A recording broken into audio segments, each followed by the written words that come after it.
또한 제자들에게 이르시되 어떤 부자에게 청지기가 있는데 그가 주인의 소유를 낭비한다는 말이 그 주인에게 들린지라. 어찌 됨이냐? 내가 보던 일을 세마라. 청지기 직무를 계속하지 못하리라 하니 청지기가 속으로 이르되 주인이 내 직분을 빼앗으니 내가 무엇을 할까? 땅을 파자니 힘이 없고 빌어먹자니 부끄럽구나. 내가 할 일을 알았도다. 이렇게 하면 직분을 빼앗긴 후에 사람들이 자기 집으로 영접하리라 하고 주인에게 빚진 자를 일일이 불러다가 먼저 온 자에게 이르되 내가 내 주인에게 얼마나 빚졌느냐? 말하되 기름 100마리니이다. 이르되 여기 내 증서를 가지고 빨리 앉아 50이라 쓰라 하고 또 다른 이에게 이르되 너는 얼마나 빚졌느냐? 이르되 밀 100석이니이다. 이르되 여기 내 증서를 가지고 80이라 쓰라 하였는지라. 주인이 이 오를 취하는 청지기가 이를 지혜 있게 하였으므로 칭찬하였으니 이 세대의 아들들이 자기 시대에 있어서는 빛의 아들들보다 더 지혜로움이니라. 내가 너희에게 말하노니 불의의 재물로 친구를 사귀라. 그리하면 그 재물이 없어질 때에 그들이 너희를 영주할 초소로 영접하리라. 지극히 작은 것에 충성된 자는 큰 것에도 충성되고 지극히 작은 것에 불의한 자는 큰 것에도 불의하니라. 너희가 만일 불의한 재물에도 충성하지 아니하면 누가 참된 것으로 너희에게 맡기겠느냐? 너희가 만일 남의 것에 충성하지 아니하면 누가 너희의 것을 너희에게 주겠느냐. 함께 집 하인이 두 주인을 섬길 수 없나니 혹 이를 미워하고 저를 사랑하거나 혹 이를 중히 여기고 저를 경히 여길 것임이니라. 너희는 하나님과 재물을 겸하여 섬길 수 없느니라. 아멘. 자리에 앉으시겠습니다. 최근에 신조어들이 참 많이 이렇게 생깁니다. 비투라는 말 혹시 들어보셨어요? 빚내서 투자한다. 그래서 이제 비투라는 말을 쓰는데 직장인들이 부동산도 급등하고 뭐 그러다 보니까 자기의 미래라든가 뭐 집 한 채라든가 이렇게 월급만으로는 쉽지가 않다 보니까 주식 투자에 뛰어들기도 하고 이제 그래서 작년 한 해 동안 그 증권 거래세가 예년에 비해서 2배가 이렇게 거쳤답니다. 그 주식에 대한 거래세가 그리고 또 가상화폐 여기에 뭐 투자하기도 하고 그래서 경고가 참 여기저기 울리는 그런 상황이라고 합니다. 벼락거지란 말 혹시 들어보셨어요? 벼락거지. 벼락부자라는 말은 많이 있었는데 이 벼락거지라는 말이 최근에 이제 여러 가지 뭐 자산, 부동산, 주식 이런 게 한꺼번에 너무 오르다 보니까 상대적으로 그걸 쫓아가지 못한 사람은 상대적인 박탈감을 느껴서 자신이 좀 가난하게 됐다 이런 표현으로 벼락거지란 말을 쓰는데요. 지난달에는 청와대 국민 그 청원 게시판에 20대가 이제 그런 글을 하나 썼는데 참 많은 사람들이 공감했던 글이었다고 해요. 그 부동산 시장을 안정시키겠다는 정부의 말을 믿고 자기 가정이 집을 사지 않았는데 이제 이렇게 천정부지로 올라가니까 자기 가정이 집을 마련하는 건 진짜 이제 아주 힘든 꿈이 되어 버렸다. 그리고 자기 가정은 벼락거지가 된 것 같다. 아마 이렇게 한 그런 글이 있었나 봅니다. 참 그 주택이 없는 분들은 점점 박탈감이 커지고 있죠. 게다가 뭐 집값만 커지는 게 아니라 월세, 뭐 전세 이런 부분도 사실 부담이 굉장히 가중되는 상황이다 보니까 이게 마음이 참 힘들어요. 그리고 요즘 부동산 우울증이라는 단어가 좀 이렇게 많이 나오고 있습니다. 부동산 우울증. 아마 그 심적 고통, 상실감 이런 것이 이렇게 우울한 마음까지도 이렇게 가게 되는 실제 제 주변에서 제가 그런 분도 보았습니다. 실제로. 그런데 이게 부부관계 가운데 해를 끼쳐서 다투기도 하고 막 심지어 막 관계가 굉장히 어그러진 경우도 있고요. 극단적인 케이스긴 하지만 또 목동의 한 아파트에서는 이 문제 싸우다가 부부가 극단적인 선택을 했다는 그런 기사도 최근에 난 적이 있습니다. 우리 성도님들은 어떠신지 모르겠어요. 5월이 가정의 달인데 그 가정이 평안을 누리고 계신지 아니면 어떤 이런 문제로 뭐 부동산 우울증까지는 아니더라도 뭔가 이 부동산으로 굉장히 심적인 어떤 압박 그리고 참 쉽지 않은 그런 속상하신 분들은 꽤 많을 거다. 제가 이런 생각을 좀 해봅니다. 특별히 내 집 하나 마련하겠다고 외식비 아끼고 생활비 아끼고 허리띠 졸라매면서 이렇게 저금해 오셨던 분들은 그 박탈감이 아마 더 클 거다 이런 생각들을 해요. 근데 그분들뿐만 아니라 뭐 집을 사고 파는 과정에서 뭐 어떤 손해를 봤다거나 좋은 기회를 이렇게 또 놓쳤다거나 뭐 이런 분들도 속상할 거고요. 집 있는 분들은 괜찮으냐? 그게 아닐 겁니다. 집 있는 분들도요. 계속 콧노래만 부르고 있을 수는 없죠. 왜냐하면 어떤 분들은 이렇게 영끌이란 말도 제가 또 이렇게 신조어인데 영혼까지 끌어다 이렇게 집을 샀다 이런 건데 이 영끌이 우리 교회에서도 많이 씁니다. 우리 그 교사들 그리고 디렉터들이 주일 예배 만드는데 영끌해서 이렇게 그러니까 비디오를 만들고 영상을 만드는 그런 작업들이 많이 보거든요. 영끌이란 말도 쓰는데 불안하죠. 왜 내가 지금 산 게 혹시 이제 꼭지점은 아닐까? 계속 혹시 내려가지는 않을까? 하반기부터는 이제 전 세계적으로 이자율이 금리가 좀 오른다고 하는데 그럼 대출 이자는 과연 내가 감당할 수 있을까? 여러분 이런 마음이 있을 수 있다는 거죠. 근데 재미있는 것은 10년 전에 그 기사를 도배했던 내용들이 뭐가 있냐면 하우스 푸어라는 단어가 있습니다. 그러니까 집이 있는데 푸어, 가난한 사람, 즉 뭐 집 있는 거지 이 정도 번역할 수 있을 텐데, 그러니까 그때 당시에 이제 집을 이제 막 올라가니까 샀죠. 몽땅 대출을 받아가지고, 근데 내려가는 거예요. 계속 하강하는 거예요. 그래서 번듯한 직장을 다니면서도 대출금 갚느라고 뭐 외식은커녕 아이들 학원도 제대로 못 보내고 뭐 쩔쩔맨다 이런 기사가 그때 도배를 했던 적이 있습니다. 그러니까 이런 생각을 해봐요. 지금 이제 뭐 영끌, 비투, 뭐 또 벼락거지 뭐 이런 단어도 이제 도배를 하고 있는데 실제로 앞으로 5년 뒤나 또 10년 뒤에는 또 어떤 단어가 사실 또 도배를 할까?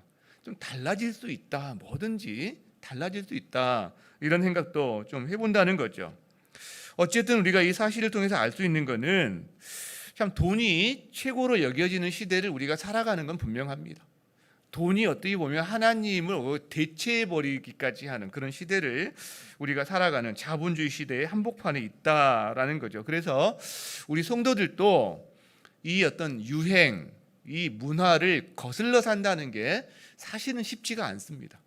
어려워요.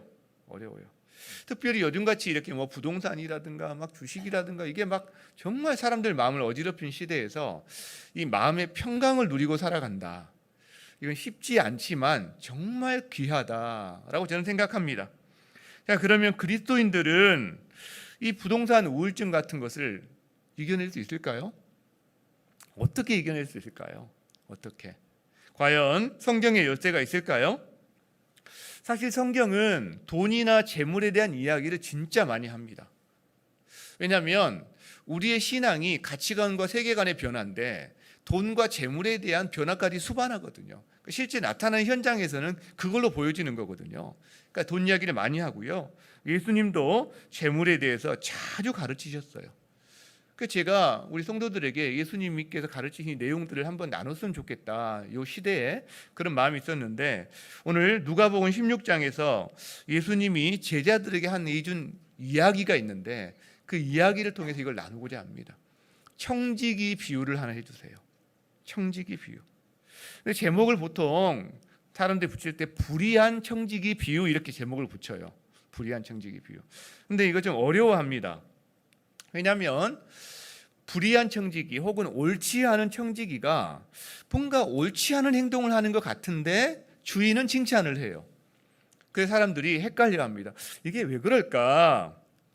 내용이 이런 거죠. 한 부자에게 청지기가 있어요. 옛날도 시골에 보면 부지지주라고 거기 살지는 않지만 그 어떤 지역의 땅들을 이렇게 갖고 있을 때 거기에 청지기를 세워서 관리하게 합니다. 예수님 당시에도 아마 이런 것들이 많이 있었던 것 같아요. 그런데 그 청지기가 주인의 소유를 낭비한다는 소문이 주인의 귀에 들어갑니다. 그 주인이 부르는 거죠. 그런 다음에 너 이제 그만해. 해고 통지서를 발행합니다. 그리고 결산 준비해서 언제 보자 이렇게 이야기하는 거예요. 자, 이 청지기는 이제 자신의 처지를 곰곰이 생각해 봅니다. 그러다가 한 방법을 생각을 해내고 주인에게 빚진 자들을 다 불러들여요. 그런 다음에 올리브 기름 100마를 빚진 자에게는 그럼 증서를 바꿔 써라. 자, 50마리라고. 그 다음에 밀 100석을 빚진 자에게는 바꿔 써라. 80석이라고. 이렇게 하는 겁니다. 주인에게 손해가 갈 것 같아요. 자, 근데 주인이 어떻게 반응하죠? 8절에 주인이 이렇게 말해요. 주인이 이 옳지 않은 청지기가, 왜 옳지 않은 청지기냐면 주인의 소유를 낭비했으니까 옳지 않은 청지기인 거죠. 그 다음에 이를 지혜 있게 하였으므로 칭찬하였다. 칭찬을 하는데 왜 칭찬하느냐? 지혜 있게 했다는 거예요. 지혜 있게. 이게 무슨 말일까? 무슨 말일까?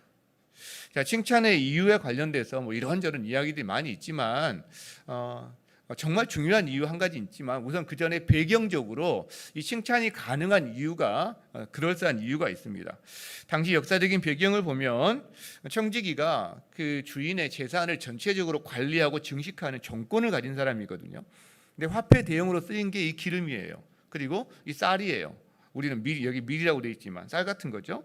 근데 유대 율법에 출애굽기, 레위기, 신명기 이런 데 보면 동포에게는 이자를 받지 말라는 구절들이 있습니다. 동포에게는. 그러니까 이자를 받았다가 빌려주면 이자를 받아야 되는데 이자를 받다 문제가 생기면 책임을 져야 되는 거예요. 청지기가. 그러니까 청지기가 이것을 책임을 면피 혹은 그 배제하기 위해서 취하는 조치가 하나가 있는데 아예 이자까지 포함해서 계약서를 쓰는 겁니다. 근데 보통 이 올리브 기름 같은 경우는 거의 이자가 거의 한 100% 정도 됐었나 봐요. 그래서 100석이 올레가 아니라 50말을 빌려줄 때 100말로 쓰게 되는 거죠. 쌀 같은 경우는 한 20% 정도 됐나 봐요. 그러니까 80석을 빌려줄 때 100석으로 한 25% 정도 되니까 그렇게 했었다는 거죠. 그러니까 청지기가 할인을 해준 것은 이자였어요. 원금이 아니었어요. 그리고 이 이자는 대개 청지기가 자기가 마음껏 어떻게 그 이유를 가지고 쓰던 어떤 그런 제한권이 있는 주인 몰래 취급하고 있었던 그런 부분이 많았다라는 거죠. 결론적으로 이 청지기가 여러 사람들에게 다 좋게 하고 있는 겁니다. 채무자에게도 은혜를 베풀고 있죠. 주인에게도 좋을 수가 있어요. 왜냐하면 주인이 아주 고리대금 업자처럼 인식되지 않고 사람들에게 너그러운 주인으로 인식된다는 것은 굉장히 좋은 일이기 때문에, 그리고 청지기 자신도 사실은 자기가 몰래 취급하던 것을 돌려줌으로 말미암아 사람들이 호의를 입었기 때문에 모두 좋게 결론이 났다. 이제 이런 배경 설명이 있습니다. 이게 얼마나 정확한지는 모르겠지만 나름 설득력은 있다라고 저는 생각하는데, 그런데 더 중요한 이유가 있어요. 더 중요한 이유. 예수님이 왜 칭찬하실까? 예수님이 그건 아까 말한 건 배경적인 거라면 그 이유가 뭐냐면 청지기의 삶에 변화가 일어났기 때문이에요. 자, 청지기는 해고 통지를 받았어요. 그 결산할 날까지 기간이 남아 있습니다. 이 기간 동안에 미래를 준비했다라고 하는 게 예수님의 칭찬의 이유입니다. 그 전까지는 주인의 소유를 낭비했어요. 근데 해고 통지를 받은 때부터 미래를 생각하고 그 물질을 그 전에 자기만을 사용하다가 이제 다른 사람을 위해서 사용하기 시작합니다. 이게 칭찬의 이유다라는 거죠. 자, 여기서 청지기는 이스라엘을 상징합니다. 이스라엘은 하나님의 열방을 향한 하나님의 청지기입니다. 그런데 자기만을 알고 자기만을 위해서 이걸 사용해 왔어요. 자기만을. 그래서 어느 날 해고 통지를 받게 되는 거예요. 그리고 너는 이제 너만을 위해 살지 말고 네가 원래 갖고 있는 열방을 향한 하나님의 청지기의 직무를 가지고 다른 열방을 위해서 사용해라 라는 이 메시지가 이스라엘에게 주어진다는 거죠. 자, 이 시대에는 교회가 하나님의 청지기입니다. 교회 안에 성도들이 이 사회와 나라와 민족에, 그리고 우리가 속한 이웃들에게 청지기들입니다. 그러니까 너 자신만을 위해서 하나님 모든 은혜를 꽁꽁 싸매서 하는 것이 아니라 그거를 이제 타인을 위해 사용해라 라고 이야기한다는 거죠. 이게 주님이 오늘 주시고자 하는 메시지가 있다는 거예요. 여러분, 누가 어리석고 누가 미련한 자입니까? 바로 눈앞의 것만 가지고요, 앞은 쳐다보지도 못하고 눈앞의 것에만 집중하는 사람이 어리석은 자예요. 근데 누가 지혜로운 사람입니까? 당장은 힘들어도요, 지금 참고 견디면서 미래를 준비하는 사람이 지혜로운 사람이다라는 거죠. 그러니까 하나님께서 우리에게 현재 맡겨주신 것들이 있어요. 다 있습니다. 누구든 은혜가 있고, 이거를 가지고 지금 당장을 위해서 다 탕진하고 써버리는 인생이 아니라 미래를 위해서 청지기의 삶을 살아가는 사람, 주님이 칭찬하신다라는 거죠. 자, 이 비유를 통해 주시는 메시지 한 3가지 정도로 우리가 압축해서 한번 보려고 합니다. 자, 첫 번째 따라합니다. 재산 증식을 생애 목표로 삼지 말자. 칭찬받은 이유가 뭐였습니까? 남아있는 기회를 이용해서 미래를 준비했다 이거거든요. 자, 그러면 청지기가 이렇게 결단하게 된 동기가 어디에 있습니까? 해고통지입니다. 해고통지.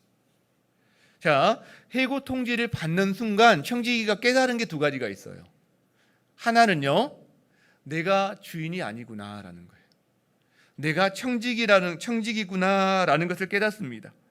그전까지는요, 주인의 소유를 낭비하고 살았어요. 그 말은 마치 주인처럼 살았어요. 주인 것이 다 자기 것인 것처럼 이렇게 살았다는 거예요. 착각하고 살았다는 거예요. 근데 이제 너 청지기 직분을 정리해 라는 말을 듣는 순간 정신이 번쩍 든 거죠. 아, 내가 주인이 아니지, 청지기지. 여러분, 우리들도 마찬가지입니다. 저희들도요, 내 것이 아닌데 내 것처럼 여기고 살아가는 게 진짜 많습니다. 우리 인생이 그래요. 여러분 인생이 여러분 건가요? 여러분 거면 여러분이 여러분 몸을 마음대로 합니까? 몸 하나 마음대로 못해요. 아프고 어디 다치고 병들고. 여러분 마음을 여러분 마음대로 합니까? 못해요. 마음 하나 추스리지를 못해요. 죽음을 내 마음대로 합니까? 못합니다. 내 인생이 내게 아니, 겉으로는 내 것 같은데 실제로 내가 내 인생의 주인이 아니에요. 대표적으로 우리가 착각하는 거 2가지가 있죠. 시간, 돈, 이게 내 거라고 생각해요. 그러나 성경은 너는 그것의 주인이 아니야, 청지기야 라고 계속해서 말합니다. 자, 이 청지기가 해고통지 받고 깨달은 거 하나가 더 있습니다. 그게 뭐냐면 끝이 있구나라는 거예요. 그리고 결산이 있구나라는 거예요.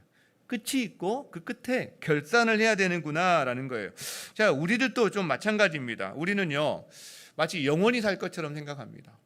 현재 하고 있는 일, 내가 누리고 있는 것 당연하게 여기고 이게 지속될 것처럼 생각합니다.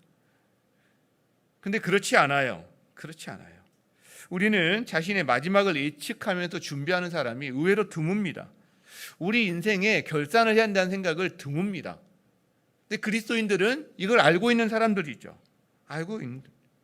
저 역시 저의 인생에 제가 지금 하고 있는 일이 영원히 지속된다는 생각을 안 합니다. 하나님이 허락하신 어떤 일정한 시간까지가 저에게 주어진 시간일 텐데, 그래서 한번 제 나름대로 계산을 해봅니다. 몇 년 기간 동안에 단계를 나누어요. 몇 년씩 쪼개서 1기에, 2기에, 3기에 뭐 이렇게 쪼개서, 아, 이때는 하나님 앞에서 한번 이렇게 보면 어떨까? 이런 목적을 주시면 어떨까? 이거 다음 단계, 그게 이루어지면 그 다음 단계는 우리 교회가 이렇게 갈 수 있지 않을까? 내 인생도 이렇게 갈 수 있지 않을까? 왜 그렇게 하지 않으면요, 그냥 당연하게 여기고 하루가 그저 그렇게 지나가는 경우가 많아요. 근데 이렇게 쪼개놓으니까 몇 년 단위로 쪼개놓죠? 그걸 또 쪼개죠? 또 쪼개죠? 쪼개니까 오늘의 목표가 생기고 해야 될 초점이 생기는 경우가 많다는 거죠. 여러분, 끝이 있고 그 다음에 현재부터 이 끝까지 그 끝에 결단이 있다는 걸 아는 사람은 이 기간을 규모 없게 닥치는 대로, 그냥 마음이 가는 대로, 시간이 흐르는 대로 전화 와서 통화하면 통화하고 누가 놀자 하면 놀고 뭐 이런 대로 사용하지 않는다는 거죠. 자기의 쾌락을 위해서 자기를 던지지 않는다는 거죠. 사명과 상관없는 일에 대해서 안절부절하면서 작은 일 하나하나에 막 그렇게 모든 일에 안절부절하면서 지내지 않는다는 거죠. 반대인 거죠. 반대. 남은 기간이 얼마인지를 알고 결단을 한다는 것은 이 결단에 걸맞는 초점을 가지고 이 현실을 돌아보게 된다는 겁니다. 미래를 준비하게 된다는 거예요. 한번 여러분 상상해 보세요. 저와 여러분이 뭐 인생의 죽음이든 혹은 내가 지금 현재 하고 있는 어떤 일이든 이것이 앞으로 5년이나 10년이 기한이다. 만약에 어떤 짧은 일 같은 경우에는 올 연말이 이것이 기한이다. 우리가 많이 생각한다면 여러분, 현재 내게 주어진 시간을 어떻게 할까요? 낭비하지 않으려고 할 겁니다. 이 결산을 준비하려고 할 거라는 거예요. 결산을. 그렇죠? 그러니까 결산을 준비하는 삶은 초점을 가지고 살아가는 삶이 됩니다. 자, 그렇다면 예수님이 이 비유를 통해서 우리가 남아있는 이 결산 기간 동안에 예수님이 경계하시는 게 하나가 있어요. 그게 뭐냐면 바로 재산 증식을 너의 생애의 목표로 삼지 말라는 말씀을 지금 하고 계신다는 건데, 왜 그러느냐?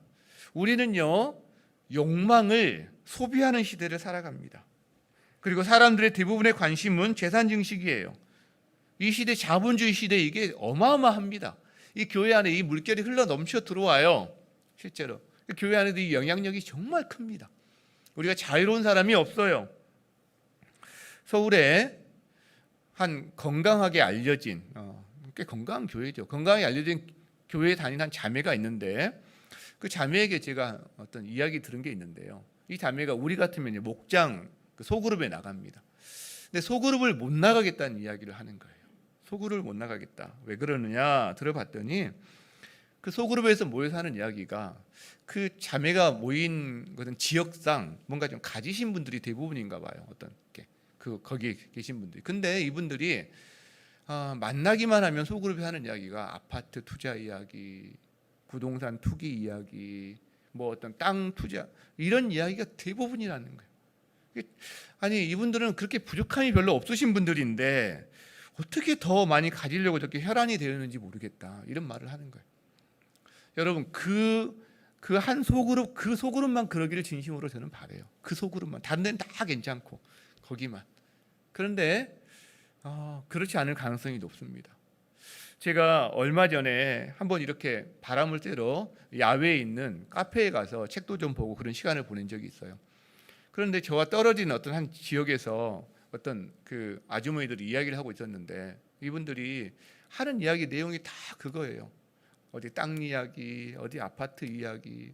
근데 한참 있다가 권사님, 집사님 이러신 거예요. 그 교회 사역 이야기를 하고 계신 거예요. 한참 있다가. 제가 깜짝 놀랐어요. 깜짝 놀랐어요. 아, 그렇구나. 여러분, 그리스도인들조차도 이 돈 문제가 자유롭지는 않습니다. 그러나 돈을 사랑하는 사람들이 너무 많습니다. 재산 증식을 자기 인생의 목표로 삼아버리는 사람들이 많아집니다. 이게 세속화거든요. 교회가 세속화되면 영적인 능력을 잃어버립니다. 진짜 진정한 기쁨을 많이 잃어버려요. 그 결론이 뭔지 아세요? 세속화의 결론이 바리새인입니다. 우리는 바리새인 하면 특별한 사람처럼, 뭔가 나와는 다른 사람처럼 그렇게 이해하는데 그렇지 않아요, 여러분. 너무나 많은 성도들 가운데 너무나 많은 비율로 바리새인이 되어가고 있거나 될 확률이 참 많습니다. 14절에 오늘 보면 뭐라고 얘기하냐면, 바리새인들은 돈을 좋아하는 자들이다. 바리새인들은 돈을 좋아하는 자들이다. 돈을 하나님의 축복의 상징으로 여기는 자들이 바리새인들입니다. 여러분, 이 시대에도 그래요. 많은 소유가 하나님의 축복이야. 여러분, 이 메시지가 얼마나 한국교회를 병들게 합니까?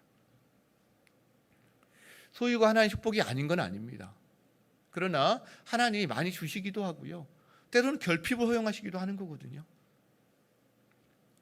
그런데 재미있는 것은 이 바리새인들이 예수님의 이 청지기 비유를 듣고 나서 하는 반응이에요. 바리새인들이 어떻게 반응하는지 아세요? 예수님의 이 비유에 대해서 비웃습니다. 비웃어요. 재산 증식을 삶의 목표로 삼지 말라. 너의 재물을 가지고, 세상에 있는 재물을 가지고 네 친구들과 사귀어라, 이렇게 말할 때, 하늘의 보화를 두어라, 이렇게 말할 때 비웃습니다. 어떻게 생각하는 겁니까? 세상 물정 모르시는구만, 선비 같은 소리하고 앉아있네, 이렇게 생각하는 거예요. 여러분, 오늘 예수님의 이 메시지를 들으면서 만일 여러분 마음속에도 저 목사 세상 물정 참 모르는 소리하고 있네, 선비 같은 소리하고 앉아있네, 여러분 그런 마음이 든다면요, 위험신호입니다. 위험신호입니다. 하나님 앞에서 정말 한번 진지하게 자신의 내면을 돌아보고, 하나님이 회개시키면 성령을 따라 회개하면서 은혜를 구해야 된다라고. 왜? 물은 아래로 흘러요. 여러분, 은혜도 아래로 흐릅니다. 우리에게 재산이 있는 게 문제가 아니라, 재산이 많거나 이게 든든한 사람은 마음이 높아져요. 마음이 높으면 은혜가 못 담겨요. 은혜가 못 담겨요. 왜? 물은 아래로 흐르니까. 은혜도 아래에 흐르니까. 아래에 담기는 거거든요. 재산 증식 자체를 여러분 생애 목표로 삼지 마시기 바랍니다. 세상의 풍조가 아무리 그러한다 할지라도 여러분 휩쓸리지 마시기 바랍니다. 다른 사람이 부동산을 통해서 주식을 통해서 소유를 엄청 늘렸다라는 소식이 들릴 때마다 거기 끼지 못했다는 것 때문에 배아파지 마시기 바랍니다. 여러분 기회를 놓치셨어요? 자책하고 악몽 꾸고 잠 설치지 마시기 바랍니다. 왜? 우리 인생은 우리가 주인이 아니라 청직이라는 거예요. 청직이. 끝이 있어요. 결산할 날이 있어요. 근데 그 결산할 때 우리 재산을 갖고 주님이 결산하실까요? 아닐 거예요. 아닐 거예요. 하나님 앞에서 결산한 날이 있습니다. 누가 어리석은 사람입니까? 결산서는 다른 항목인데 전혀 엉뚱한 것 갖고 와서 결산하면 이게 어리석은 사람이죠. 그렇죠?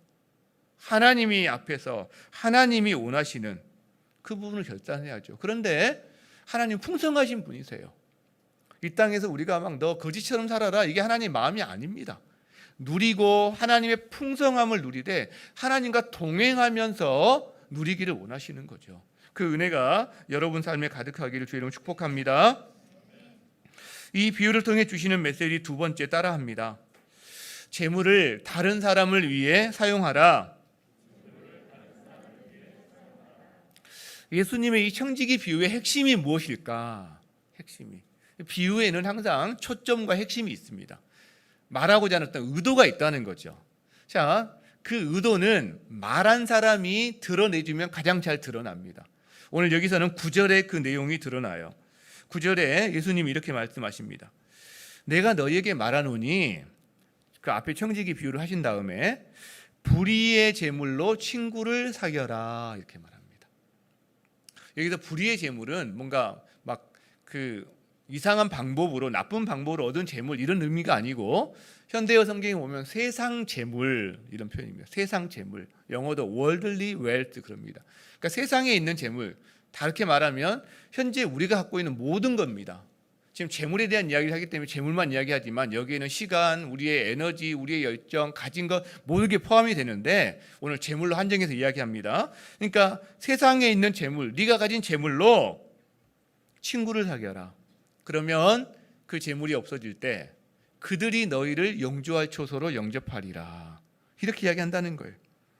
여러분 이어지는 맥락에서도 이 말씀이 이것이 핵심이라는 걸 알 수 있습니다. 10절에 무슨 말이 나오냐면 지극히 작은 것에 충성된 자는 큰 것에도 충성한다 이렇게 말합니다. 11절에는 성경 있으면 보세요. 앞으로 뭐 지금 당장은 아니지만 나중에는 앞에 안 띄워주면 어떨까, 우리가 성경을 다 찾아 읽으면 어떨까 이런 생각도 사실 자주 합니다. 11절에는 너희가 만일 불의한 재물에도 충성하지 아니하면 누가 참된 것으로 너희에게 맡기겠느냐. 자, 12절에서는 너희가 만일 남의 것에 충성하지 아니하면 누가 너희의 것을 너희에게 주겠느냐. 이렇게 계속 이어지는데 재밌는 게 뭐냐면 대조가 되고 있어요. 계속해서 작은 것, 큰 것, 불의한 재물, 참된 재물, 참된 것, 그리고 남의 것, 너의 것. 그럼 요거를 이렇게 한번 카테고리를 정해보면 재밌게 나옵니다. 이게 다 같은 거예요. 자, 여기 왼쪽에 있는 게 뭐였죠? 불의한 재물, 세상 재물은요 작은 거라고 말씀하는 거예요. 그리고 또 세상 재물은 남의 것이다 라고 말하는 거예요.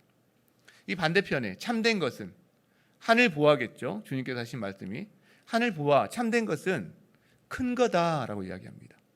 그리고 이것이 너의 거다라고 이야기합니다. 너의 거다라고 이야기합니다. 여러분 이게요, 이 다음에 무슨 이야기가 나오냐면 바리새인 이야기가 바로 나오고요. 그 다음에 거지 나사로 이야기가 나옵니다. 부자와 거지 나사로. 자, 이 비유에 대해서 세상 재물을 가지고 친구를 사귀지 않는 사람의 이야기가 바리새인 이야기고요. 그 다음에 세상 재물을 가지고 여전히 친구를 사귀지 않고 자기 배만 채운 사람 이야기가 부자의 이야기입니다. 거지 나사로에 나오는 부자의 이야기입니다. 그러니까 이 맥락에서 주님께서 지금 경고를 하고 계신다라는 거죠. 자, 그렇다면 우리가 알 수 있는 게 재물을 어떻게 사용해야 될까라는 두 가지를 우리가 여기서 뽑아낼 수가 있는데, 첫 번째는 세상 재물을 바로 이해하라는 거예요. 세상 재물이 뭔지를 바로 이해하라는 거예요. 여러분, 이 본문에서 주님이 우리에게 가르치신 진리가 있습니다. 이 대조를 통해서 우리에게 명확하게 보여주신 진리가 뭐냐면 세상 재물은 작은 거라는 거예요. 그 세상 재물은 네 게 아니라는 거예요. 남의 거라는 겁니다. 근데 우리는요, 재물을 과대평가합니다. 재물을 위해서라면 뭐든지 다 합니다. 그게 가장 최상의 것으로, 큰 것으로 평가하고 있다는 거예요. 게다가 재물을 내 것이라고 생각해요. 내 돈 내 마음대로 쓰는데 나는 말을 자주 합니다. 내 돈 내 마음대로 쓰는데. 그런데 성경에서는 뭐라고 하느냐? 그렇지 않다. 재물 그거 아무리 많아봤자 작은 거야. 그리고 네 거 아니야. 남의 거야. 우리가 이 세상 떠날 때, 결단할 때 드러나죠. 갖고 가는 사람이 한 명도 없어요. 갖고 가는 사람이. 자기 게 아닙니다. 새 게 아닙니다. 그리고 주님께서 그래서 그런 사람을 큰 거로 여기고 자기 것으로 여기는 사람을 어리석다라고 이야기합니다. 어리석다. 누가복음 12장에 보면 그 어리석은 부자의 이야기가 나옵니다. 그가 자기에게 이런 말을 해요. 내 영혼에게. 내 영혼아, 내가 물건을 몽땅 쌓아두었어. 너 이제 평안히 먹고 마시고 쉬고 친구들과 즐기고 여행 다니고 세계 일주. 이제 세계 일주 못하죠. 코로나 때문에. 이렇게 한다. 이렇게 이야기하는 거예요. 자기 영혼에게. 근데 그때 하나님이 뭐라고 하시냐. 20절에 어리석은 자여, 오늘 밤 내가 네 영혼을 도로 찾으리니 그럼 네가 몽땅 평생에 걸쳐서 안 먹고 막 잠도 못 자고 자식도 버려가고 부부 관계도 막 깨져가면서 쌓아놓던 그 물건이 누구께 되겠냐? 라고 말씀하십니다. 그리고 하나님께 대해서 부유하지 못한 사람이다 라고 이야기해요. 여러분, 예수님은 분명히 말씀하십니다. 세상 재물은 크지 않아. 작은 거야. 작은 거야. 그리고 네 것이 아니야. 네 것이 아니야라고 말씀하십니다. 그리고 나서 두 번째, 그 재물을 다른 사람을 위해 사용하라고 말씀하세요. 여러분, 이 땅에서 충성되게 사는 게 뭘까? 여기 본문의 말씀에 보면 너희가 만일 불의한 재물에도 충성하지 아니하면 누가 참된 것으로 너에게 맡기겠느냐라고 말하고 있거든요. 자, 세상 재물에 충성하는 게 뭘까요? 쌓아두는 게 충성하는 걸까요? 아닙니다. 주님께서 말씀하신 세상 재물에 충성하는 것은요, 그 세상 재물을 쌓아두는 게 아니라 세상 재물로 친구를 사귀는 거예요. 타인을 살리는 거예요. 타인을 위해 사용하는 거예요, 여러분. 이게 세상 재물에 충성한 겁니다. 작게 여기고 내 것이 아닌 걸로 여기고, 이게 청지기로서 충성한 겁니다. 세상 재물에 자기가 주인 노릇하면 안 된다는 거예요. 청지기라는 거죠. 근데 그 사람에게 어떻게 한다고요? 하늘의 재물을, 참된 것을 맡긴다고요. 반대로 세상 재물에 충실하지 못한 사람에게 어떻게 네가 하늘 재물을 맡기겠느냐라고 말씀하신다는 거죠. 사도 바울도 디모데에게 이 부분을 지적합니다. 디모데전서 6장에 보면 이런 말씀이 있어요. 네가 이 세대에서 부한 자들, 부자들을 명령해라. 자, 그들에게 마음을 높이지 마라. 아까 이야기했죠? 부자들은 저절로 마음이 높아져요. 이제 그게 우리가 많이 소유한 것의 단점입니다. 저절로 막 어깨가 으쓱여지고. 그러니까 다른 사람은 내려보는 거예요. 내려보는 거예요. 은혜가 담기기 어려워요. 자, 그 다음에 정함이 없는 재물에 소망을 둡니다. 정함이 없는 재물에 소망을 둔다는 거예요. 이게 부자들의 특징이고 이 시대에 물질주의 시대를 살아가는 우리들의 특징입니다. 근데 어디에 소망을 두라고 이야기하느냐? 하나님께 두래요. 근데 그분은 모든 것을 후하게 주시는 분이시다. 그리고 누리게 하시는 분이시다. 여러분, 소유가 아니라 누림을 추구하시기 바랍니다. 여러분, 소유는 적어도요, 이 땅에서 하나님이 우리 풍성하게 누리게 하실 수는 있어요. 여러분. 반대로요, 소유는 많아도요, 누림은 너무 작을 수가 있습니다. 소유보다는 하나님 안에서의 누림을 추구하세요. 누림을 추구하세요. 참된 제자는 다른 사람을 위해서, 자기만을 위해 쓰는 게 아니라 다른 사람을 위해서 그 재정을 사용하는 사람이고요. 그리고 하나님의 부요하신 하나님께서 이 땅에 오셔서 가난하게 되시고 우리를 부욕해 하셨거든요. 그 은혜를 경험한 사람이 제자입니다. 그래서 자기의 부요함을 가지고 다른 사람을 부요하게 하는데 사용되는 사람이 주님의 제자다라는 거죠. 자, 그런 의미에서 우리나라에서는 아직 미미합니다. 한번 언제 말씀드린 적도 있었는데 영향력이 미미하지만 유산 남기지 않기 운동, 저는 이게 참 의미 있다라고 생각해요. 굉장히 기독교적이다, 기독교 정신에 잘 맞는다라고 생각합니다. 여러분, 그렇다고 자녀에게 땡전 한 푼 안 준다, 이거 아닙니다. 유료불이라는 게 있어서 아무리 안 주고 싶어도 일정 부분 법으로 주게 돼 있고요. 또 자녀에게 필요한 최소한의 것을 저희가 이렇게 남기는 게 필요합니다. 당연하죠. 그러나 우리가 자녀만을 위해서, 자식만을 위해서 몽땅 쌓아두고 물려준 다음에 피 터지게 싸우고 서로 얼굴도 안 쳐다보고 이런 일이 얼마나 많습니까? 금액이 작든 크든 상관이 없더라고요. 제가 신방하면서 교구사회 가면서 많이 봤어요. 금액이 큰 분들이 있어요. 제가 싸우는 거 이해를 했어요. 아, 크구나. 근데요, 진짜 작아요. 진짜 작은 것 같고요. 얼굴을 안 봐요. 제가 좀 안타깝다. 차라리 크기라도 하면 뭐 이런 생각도 한 적이 있는데, 크든 작든 그것 때문에 가정이 깨지고 형제지간에 얼굴도 평생 얼굴을 안 봐요. 많이 봤습니다. 많이 봤습니다. 여러분, 우리가 만일 유산 남기지 않기 운동으로 이 정신을 가지고 우리가 사회에 환원하고 또 하나님 나라를 위해서 우리가 사용할 수 있다면, 그러면 저는요, 그 가정이 산다고 생각해요. 그 부모, 그 자녀, 그 형제, 그 가정 안에 하나님을 유산으로 남길 수 있다고 생각해요.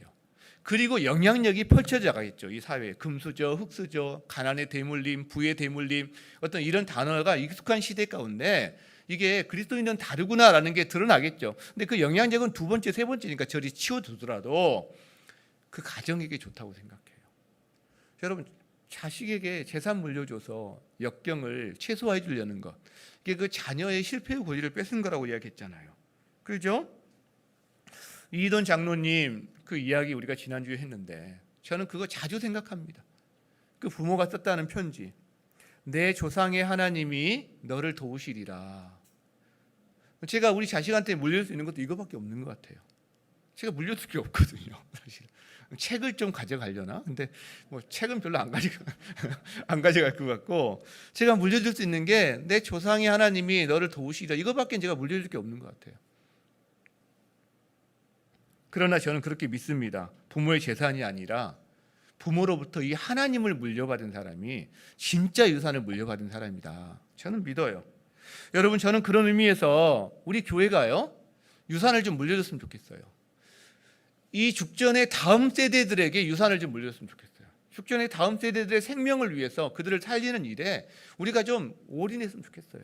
뭐든지 했으면 좋겠어요. 뭐든지. 우리가 옷도기어도 그동안 했고, 축제는 어린이 축제라든가 많이, 또 여러분의 헌금으로 지역사회를 위한 일 많이 하고 있는데, 앞으로도요, 필요하다면 다음 세대를 살리고 그들에게 생명이 주어지고 이곳에 하나님 나라가 확장되는 일이라면, 아이들에게 전시 공간, 공연 공간이 필요하면 교회가 그렇게 사용할 수 있는 좋은 공간도 좀 만들고, 아이들이 뛰놀고 놀고 운동하고 여기 가서 먹고 마시면서 하나님 나라를 경험하고 배울 수 있다면, 뛰놀 수 있는 그런 체육관이라도 뭐든지 우리가 할 수 있으면 하나님 허락하시는 때를 따라서 했으면 좋겠다는 생각이 있습니다.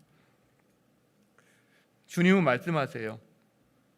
세상 재물 작은 거야. 그거 네 거 아니거든. 그걸로 친구를 사겨.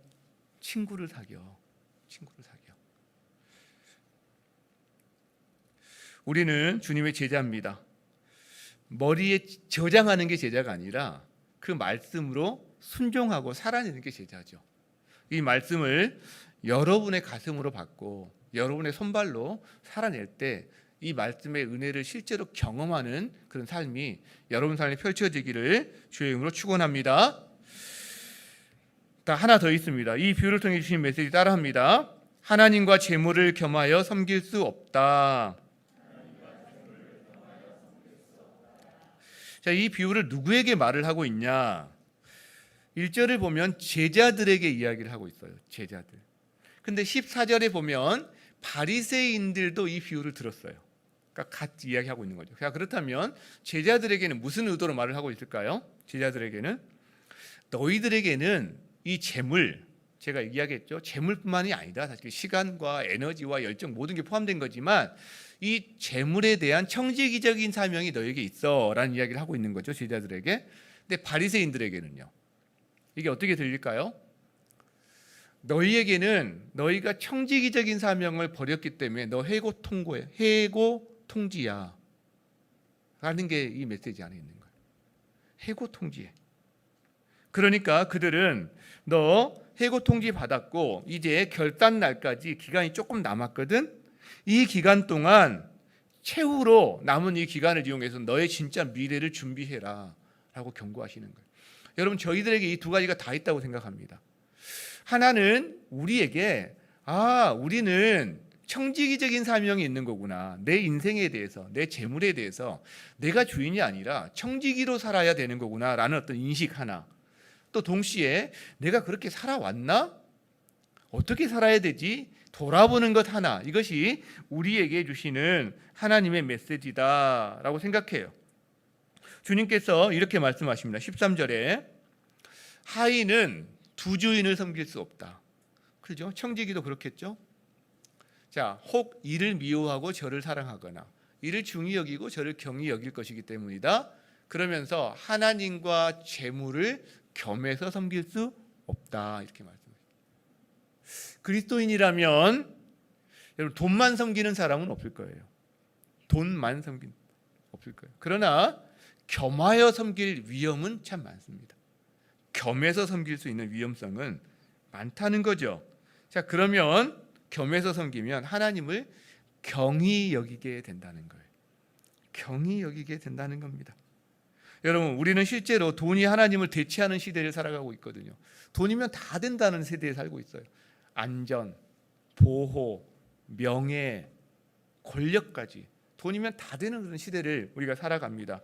그러나 돈은 거짓말장이에요, 여러분. 돈은 우리에게 주인 행세를 하지만 실제 주인은 될 수가 없어요. 안전 주는 것 같지만, 보호해 주는 것 같지만, 명예 주는 것 같지만 돈이 주는 건 아닙니다.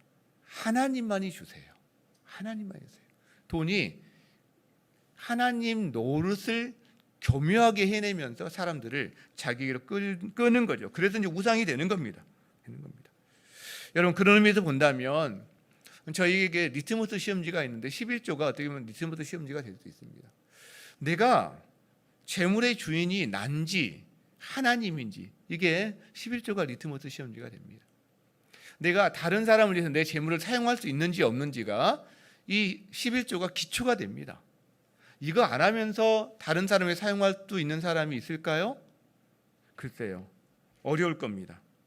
자, 우리 교회에서 절기헌금을 이웃과 열방을 위해서 다 사용하자.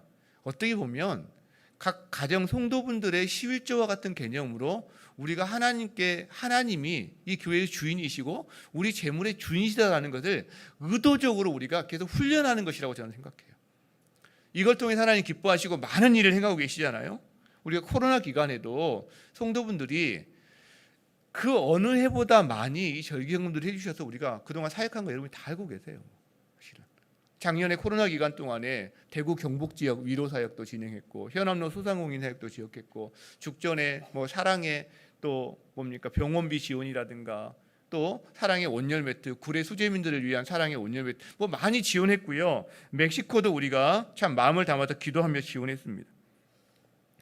멕시코에서 많은 소식이 들려와요. 물론 슬픈 소식도 들려옵니다. 저희가 이렇게 여러 가지 참 많은 사람이 거기서 좀 돌아가고 코로나 때문에 많은 어려움을 당하고 있는데 특히 원주민들은 정부의 관심과 그다음 행정력이 전혀 미치지가 않아서 아예 그들이 자력갱생해야 되는 경우가 많습니다. 근데 그들에게 이제 마스크를 전달하고 여러분이 헌금해 준 것 때문에 수십만 장 우리가 전달했잖아요. 예수는 생명이다 하면서. 그런데 마스크를 전달하고 또 음식도 수만 명을 나누고 하는 사역 가운데 물론 이 사역 때문만은 아니지만 여러 교단과 있는데 한 교단에서만 목회자 170명 이상이 돌아가셨어요. 코로나 때 실제로. 그러니까 참 슬픈 소식도 있죠. 그러나 마스크를 나누고 음식을 나누면서 교회가 살아납니다. 처음에는 저희가 헌금했던 걸 가지고 이분들이 사역을 했어요. 근데 나중에는요, 자기들이 헌금을 해서 보태가지고 자기들의 사역을 만들어내기 시작합니다. 그러니까 마중물이 된 거죠. 어떻게 보면 저희가 더 기쁜 거죠. 그리고 그 사역으로 말미암아서 어떻게 보면 하나님께 대해서 마음이 열려지고 사회 전체적으로 하나님께서 교회에 대해서 좋은 인상을 가지고 주께로 돌아오는 역사가 지금 끊임없이 일어나고 있어요. 너무 감사하죠. 너무 감사하죠. 재물이 상대 타인을 위해서 이렇게 사용되면요, 거기에 그 사람들도 살아나지만 그 재물을 내고 함께한 사람들도 살아나는 것을 우리가 보고 있다는 거죠. 여러분, 하나님은 부족한 분이 아니십니다. 우리의 돈요 아무것도 아닙니다. 네, 다이아몬드, 하나님이 다이아몬드로 다 우리 바닥을 깔을 수도 있는 거죠. 금 뭐 얼마든지 깔 수 있는 거죠. 우리의 헌신과 수고, 하나님은 무에서 유를 만드시는 분이죠. 근데 왜 우리에게 재물에 대한, 수고에 대한, 헌신에 대한 이야기 하실까요? 우리의 도움이 필요하신 분이 아니라 동역이라는 거죠. 우리에게 기쁨의 기회를 주신다는 거죠. 여러분, 오늘 말씀을 통해서 우리가 한 가지 분명히 알아야 합니다. 돈을 섬기면 돈이 나를 노예로 부립니다. 하나님을 섬기면요, 하나님은 자신의 부요를 우리에게 주십니다. 그리고 기쁨도 우리에게 주십니다. 그 은혜가 여러분 삶에 가득하기를 바랍니다. 말씀을 마무리하고자 합니다. 최근에 코로나 상황, 그리고 부동산, 주식 이런 상황을 보면서 제 마음에 좀 아픔이 있었어요. 성도들이 참 쉽지 않겠다. 마음을 지키기도 쉽지 않을 뿐만 아니라 실제적으로 이 주거 문제는 여러분 기본이거든요. 저희가 주거가 안정이 되고 집 문제는 이게 투기나 뭐 투자 이런 의미가 아니라 집 문제는 진짜 이렇게 가정이 평안을 누릴 수 있는 기본 전제적인 조건들이거든요. 어떻게 보면. 근데 그 문제가 지금 굉장히 붕 떠버리고 너무 위협을 당하니까 참 마음이 이렇게 아팠어요. 그리고 주거 문제뿐만 아니라 또 그 유혹의 문제 앞에서 씨름하는 성도들도 정말 많을 텐데 이걸 언제 한번 하나님이 말씀을 주시면 한번 나눌 수 있으면 좋을 텐데 이런 마음이 있었어요. 이제 그러면서 이제 오늘 누가복음 16장 이 말씀을 이렇게 나누게 됐는데 제가 이 말씀 준비하면서 제 마음에 계속 들었던 건 그거예요. 우리 성도들이 제발 이걸 좀 알았으면 좋겠다. 우리가 하나님이 우리를 가난하게 살기를 원하실까요? 여러분, 저는 그렇다고 생각하지 않습니다. 하나님이 우리가 다 부유하게 사는 것만이 우리가 축복받은 증거일까요? 또 그렇다고 생각하지 않아요. 우리가요, 이 굴곡이 있어요. 부할 때도 있고요, 좀 부족할 때도 있어요. 있는데 우리가 놓치지 않았으면 하는 게 한 가지 있다는 거죠. 여러분, 참새를 놓치지 않았으면 좋겠어요. 참새. 참새 한 마리도 하나님이 허락하시지 않으면 떨어지지 않는다고 했습니다. 그리고 하시는 말씀, 너희는 참새보다 얼마나 더 귀하냐라고 말씀하신다는 거죠. 여러분, 우리가 제발 이걸 좀 알았으면 좋겠어요. 참새 한 마리도 하나님이 허락하시지 않으면 떨어지지 않는데요. 그 공중의 새를 보래요. 심지도 않고 거두지도 않고 창고에 쌓지도 않는데 하늘 아버지께서 기르시고 그 공중의 새들보다 너희가 귀하다라고 계속 말씀하고 계시거든요. 그러면서 하시는 말씀이 있어요. 너희 하늘 아버지께서 이 모든 것이 너희에게 있어야 할 줄을 아신다라고요. 저는 하나님이 여러분의 필요, 여러분의 결핍을 아신다고 믿습니다. 저의 필요, 제 가정의 필요와 결핍을 하나님은 아신다고 저는 믿습니다. 주님께서 이렇게 말씀하세요. 참새 2마리가 한 아사리온에 팔리지 않느냐. 그러나 너희 아버지께서 허락하지 아니하시면 그 하나도 땅에 떨어지지 아니하리라. 너희에게는 머리털까지 다 세신 바 되었나니. 여러분 머리 몇 개인지 아세요? 머리털? 한번 세어보세요. 셀 수 있나? 하루만 지나도 다 틀려요. 빠지니까. 근데 하나님은 아신대요. 두려워하지 말라. 너희는 많은 참새보다 귀하니라. 여러분, 이걸 믿는 게 믿음이고 이 믿음이 우리에게 현재의 삶을 살아갈 수 있는 힘과 능력을 주는 줄 믿습니다. 그 은혜가 여러분 가운데 가득하기를 바랍니다. 우리 함께 묵상하며 기도합시다. 오늘 주신 말씀을 기억하면서 하나님 앞에서 여러분 다시 한번 내가 새롭게 알아야 될 것이 있다면 세상 재물이 작은 것이고 내 것이 아니구나. 내가 너무 크게 여겼구나. 내 것으로 여겼구나. 그리고 세상 재물은 미래를 위해서 하나님과 결단할 그때를 위해서 사용하라고 주신 것이구나 하면서 돌아보고 기도하는 시간 갖도록 하겠습니다. 기도하겠습니다.